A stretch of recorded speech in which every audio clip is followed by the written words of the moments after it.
Salut à tous, ravi de vous retrouver sur canalturf.com, direction la Mayenne et plus précisément l'hippodrome de Laval pour le quintet de ce mercredi 16 mars.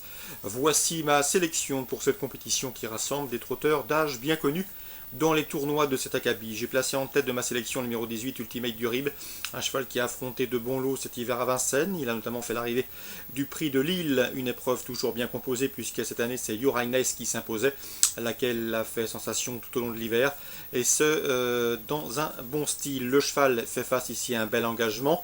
Sachez également qu'il se recommande du meilleur chrono du peloton sur ce parcours, à savoir celui d'une 13-6, établi courant novembre 2015. Ce n'est pas si vieux que ça, et dans ces conditions, ce numéro 18, Ultimate du Rib, me semble en mesure de renouer avec le succès. Je poserai le numéro 13, Aliénor de Gaudrel, qu'il ne faut surtout pas condamner hâtivement sur sa disqualification enregistrée début mars dans la première étape du GNT à Amiens. Elle a de la qualité, à la faveur d'un bon parcours caché, elle doit pouvoir redorer son blason. Le 2, Ulula Bella, régulière. Déjà 6 places pour elle en 8 tentatives dans les quintets. Une confirmation est ici attendue, d'autant qu'elle avait pris 2 bonnes places de deuxième, courant janvier à Vincennes. Le 6, Urgos du Cèdre, un cheval régulier qui répète ses courses, lui aussi est confirmé dans les quintets. Il n'a jamais remporté son événement, mais il compte déjà 4 places en 8 prestations. Quatrième également du Quintet Plus prix du Chenet fin février, une épreuve remportée par Viking Blue. Ce n'est plus la même histoire ici, le lot est moins relevé. Le 14, Ursa Major, qu'on ne présente plus, toujours courageuse, elle livre toujours son maximum. Elle a pris la deuxième place du GNT dernièrement à Amiens. Une confirmation est ici attendue. Le 7, Ufana de Nantaise, qui a mieux terminé, mieux conclu que ne l'indique sa 7ème place enregistrée dans cette même étape du GNT, la première du circuit disputée dernièrement à Amiens. Il faut donc la reprendre. Le 5, c'est Vigna la Ravelle. Attention, elle est en regain de condition. Elle vient d'ailleurs de le prouver en se classant 3ème dernièrement à Caen. C'était le 10 mars, il y a seulement 6 jours. Si elle a bien encaissé ses efforts, elle doit pouvoir confirmer. D'autant qu'elle sera de nouveau confiée à Jean-Michel Vazir et une nouvelle fois déférée des 4 pieds comme la dernière fois. Attention également au numéro 8, c'est Emma de Bassière qui vient de faire une course de rentrée profitable sur ce tracé dernièrement. Elle devra accuser des progrès sur cette course et sachez également qu'elle sera pieds nus pour l'occasion. Ce n'était pas le cas à l'occasion de cette reprise de contact avec la compétition. Résumé chiffré pour ce quintet lavallois du 16 mars. 18, 13, 2, 6, 14, 7, 5 et 8. Je répète, 18, 13, 2, 6, devant le 14, devant le 7, devant le 5 et le 8. Suite du programme en Mayenne à Laval. Dans la deuxième, je vous recommande surtout le 206 d'Isa du Courtillier qui a effectué des débuts encourageants. Quatrième, à l'occasion de ses premiers pas publics dernièrement sur l'hippodrome de Saint-Brieuc. C'était face au mal. Cette fois-ci, elle n'aura que ses contemporaines sur sa route, de quoi lui donner l'occasion d'ouvrir son palmarès. J'en ferai ma favorite, le 206.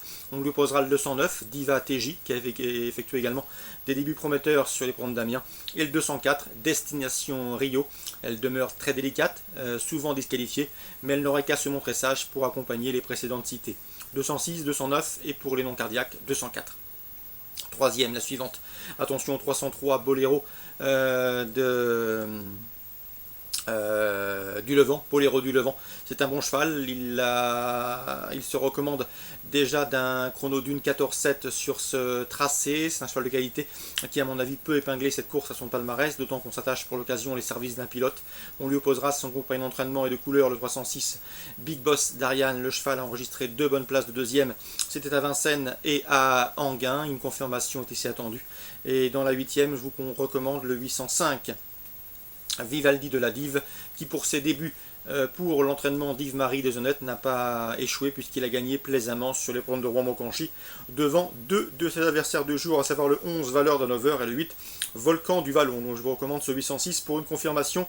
À mon avis, sa principale opposante sera le 807 Vlakova du Plessis, qui affiche 2 places de deuxième en autant de sorties depuis le début de l'exercice 2016. Donc on résume tout ça pour Laval. La deuxième, le 6, le 9 et éventuellement le 4.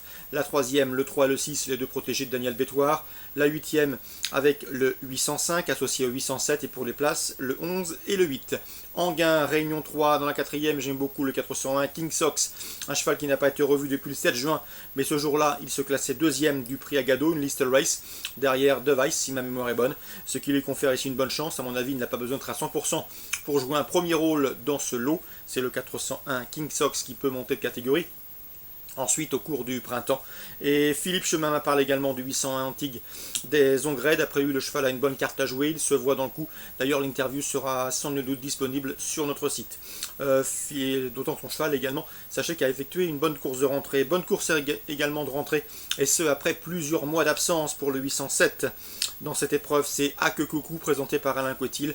Le cheval avait été écarté des pistes pendant plus de 6 mois, et il s'est classé deuxième à Angers à l'occasion de cette course de rentrée. Une confirmation est ici attendue malgré le fameux syndrome de la deuxième course après une bonne rentrée. Donc 801, 807.